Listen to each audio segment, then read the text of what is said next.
How's it going, guys? Back with an update on the self-cast Ice Spear Inquisitor. So I have tested a lot of things to this point. Um, the big things we're testing is like, okay, is it better just to use GMP? Then there's uh greater volley, and then there's pinpoint, which stacks up intensity charges. Um, This lowers the number of projectiles I'm shooting, but projectiles do more damage per intensity stack. So, what I ended up going with was both pinpoint and GMP, and I dropped fire penetration.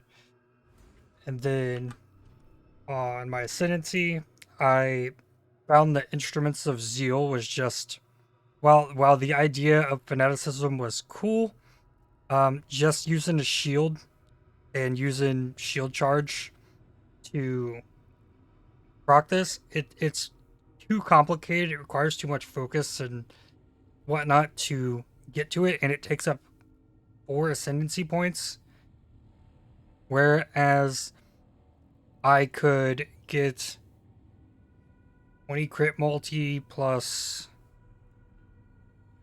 Oh, what's lowest? So I get 228% crit chance from this, and then critical strikes ignore enemy monster resistances. So fire pin no longer is affecting me. I also no longer needed flammability, so I could rely solely on the sniper's mark, um, which I'll show you. Yeah, this can clear ultimatums because of sniper's mark. So I've managed to make it a lot more functionable. And I also just realized that my Arcane Surge link with my Flame Dash and Sniper's Mark, it's using Energy Shield to cast it, so I don't get Arcane Surge. So if I want Arcane Surge, I'm going to have to come down here and get Arcane Capacitor, which is something I might do as I push to higher levels, because pushing to Divine Judgment would be a lot of extra damage as well.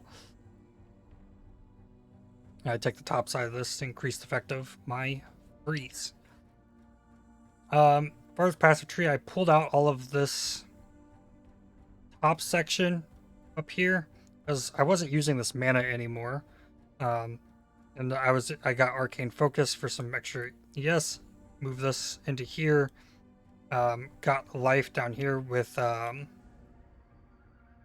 Chaos Res. This is more beneficial than the All Res here, so it saved up a few points by pulling that down. I still have this because the cast speed with cold skills. I probably could remove it, but the whole idea was to boost cast speed. Anyways, I got intensity up here. This gives you +1 to max intensity. So with pinpoint, I'm doing 30% more projectile damage with hits per intensity. That can stack 4 times now. That's 120% more damage with projectile hits, which is cool. It's better than 90. So the 30% more damage while at max intensity. And then I push down here. Got assassination. My next point is going to go into trickery. And then I'll have more life access right here. Yeah, I think that's all I did here. And yeah, now I'm gonna show it off, see how it's doing. It's improved substantially since I dropped the ascendancy. I'm running both GMP and pinpoint. These are both less projectile damage multipliers, but you can see how quickly I can stack up 4 intensity there. Like, I'm still throwing a lot of projectiles out, so I'm doing a lot, and that's 120% more damage. So it's outweighing itself. But when I don't have any, I'm throwing so many projectiles, it's ridiculous. But it's also really easy to stack them up. So, I have got a rolled T15 channel map.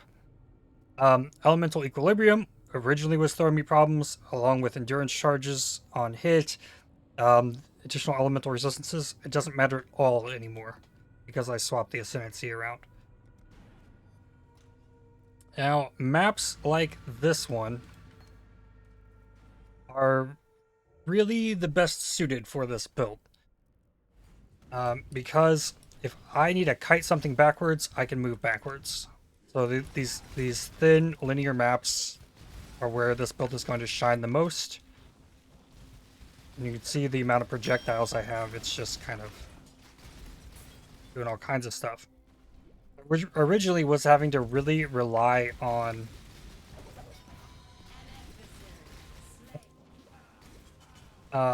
my Scorching Ray Totem. Like, I was kind of poking through maps. Kind of like this. And the Scorching Ray Totem would kind of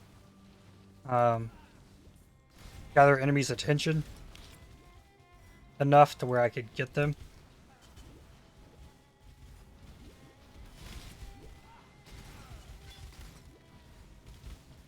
That Headhunter buff from this prophecy gave me a ton of extra energy shield.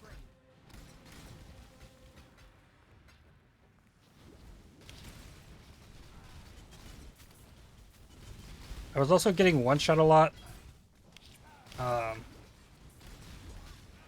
And that was because I wasn't running Mind Over Matter. Once I switched to Mind Over Matter, it kind of solved things. This energy shield recovers so quickly that really not an issue at all. So I'll gladly just take the 30% less damage taken, or essentially what it feels like.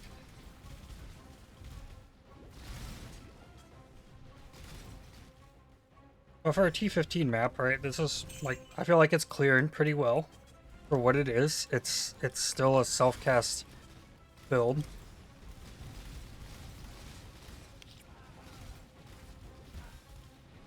If I find some really tanky rare enemy or something, I can drop the sniper's mark on it, and then every projectile that hits that enemy will multiply by 4. Just continue shooting outwards. Right, once I find the ultimatum, I will show like what that can really do. You'll also be able to see it on the boss.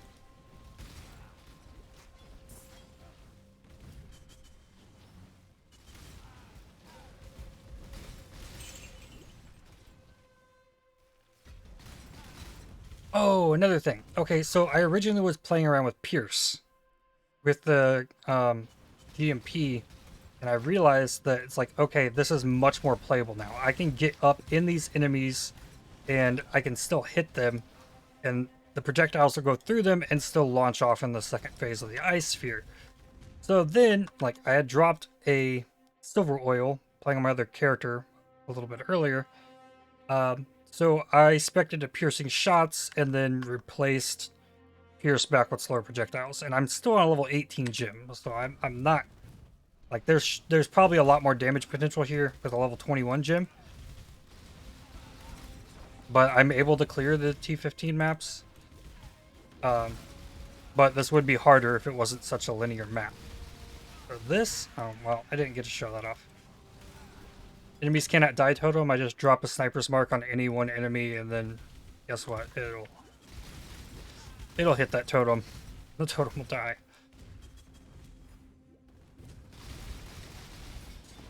But yeah, I can get up close. Things aren't going to die as quickly because I'm losing the 600% crit chance and like 40 crit multi from being at range.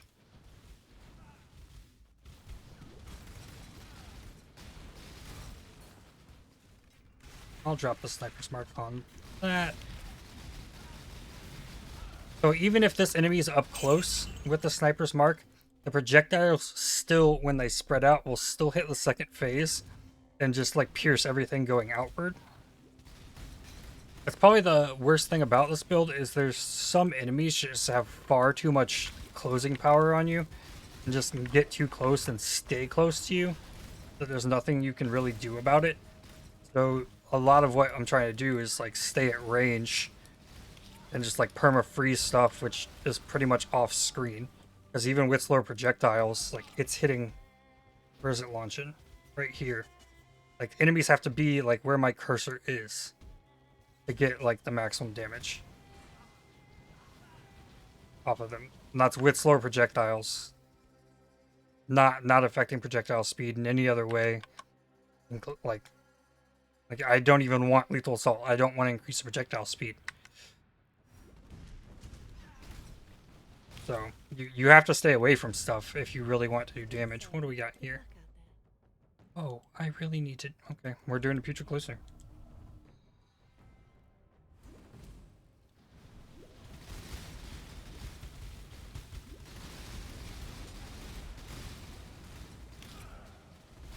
Project. Proximity shields suck, which is just to be expected, I guess. I wish there was a totem or something. Well, I was thinking about Hydrosphere, but you can't curse Hydrosphere. Like, I want something that I could... Like, I could drop a totem that I can mark and then launch my projectiles into it so that it can auto-target around a corner or something.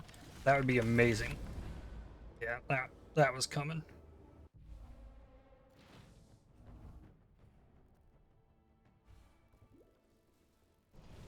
This might be a bad idea in this map.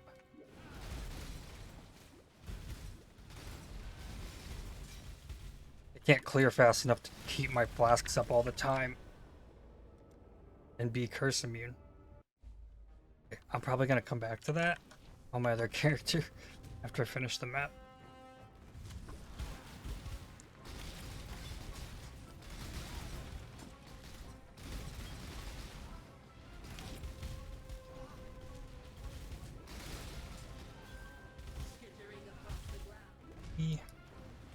Okay, so now we get to see the crazy nonsense with the boss. I drop the mark. So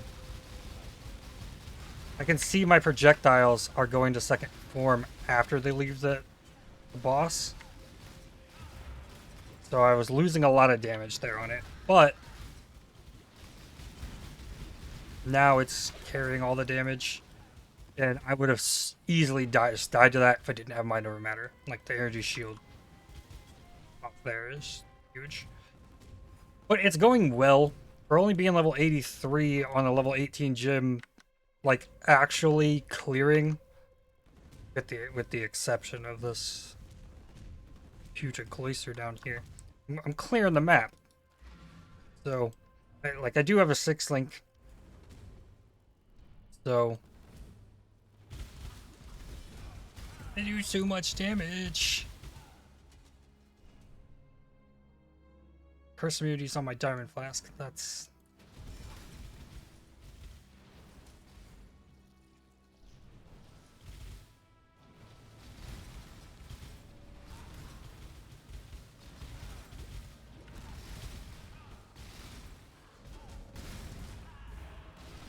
Oh, this is hard.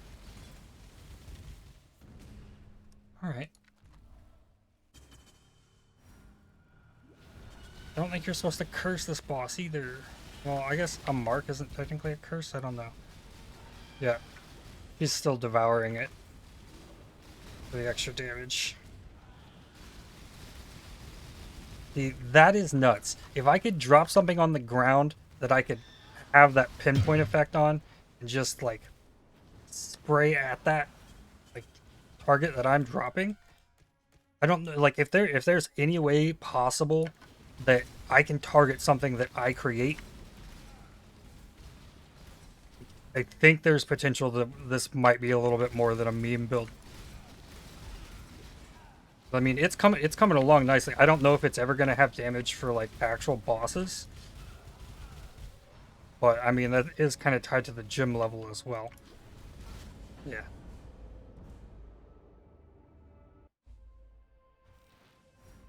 I'm just going to leave that there.